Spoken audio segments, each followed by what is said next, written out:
হচ্ছে কি বৈষম্য বাংলাদেশ 5ই আগস্টের আগেও ছিল, এখনও বৈষম্য বিদ্যমান। আপনার এনসিপি বা বৈষম্য বিরোধী আন্দোলন এখানে একটি আন্দোলন করেছে যমুনায়, সেখানে আপনার এসসি সকল ধরনের ফান্ডামেন্টাল জিনিসগুলো সরকারের তরফ থেকে মনে হয় এখানে সুপাই বসানো হয়েছিল। এই এমন অবস্থায় আমাদের সাধারণ শিক্ষার্থীরা তাদের আবাসন সংকট নিরসনের জন্য এখানে তো অন্য কোনো দাবি নিয়ে আসে নাই।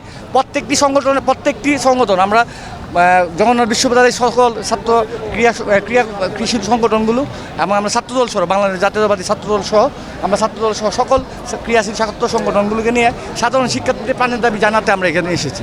তো এখানে তো ভাই দোষের কিছু না, আমরা যমুনা প্রধান উপদেষ্টা বরাবর আমরা স্মারকলিপিটা দিয়ে আমাদের দাবি উপস্থাপন করে আমরা চলে আসবো।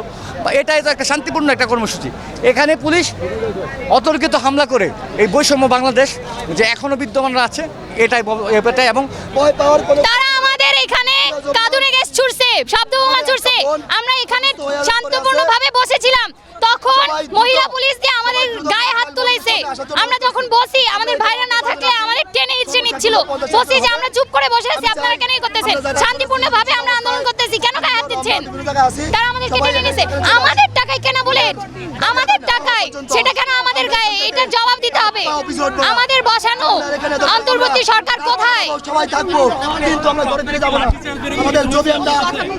দুই মহিলা পুলিশ আমাকে টেনে হিসড়ে এখান থেকে নিয়ে যাওয়ার চেষ্টা করছে, আমার গায়ে হাত দিছে, আমাকে টেনে হিসড়ে রাস্তার মধ্যে মানে আমাকে নিয়ে টেনে হিসড়ে অনেকটা দূর নিয়ে গেছে। এখানেই আমি প্রথম এসে বসছিলাম, তারপর আমাকে যখন নিতে পারে না তখন ওনারা আমার গায়ে হাত দিছে। তখনই আমার ভাইরা আমার পাশে আসে এবং টিয়ার শেল আমার সামনেই টিয়ার শেল মারছে, ওগুলো আমার নাকে মুখে ঢুকছে, তার কারণে আসলে এখন কথা বলতে পারছি না।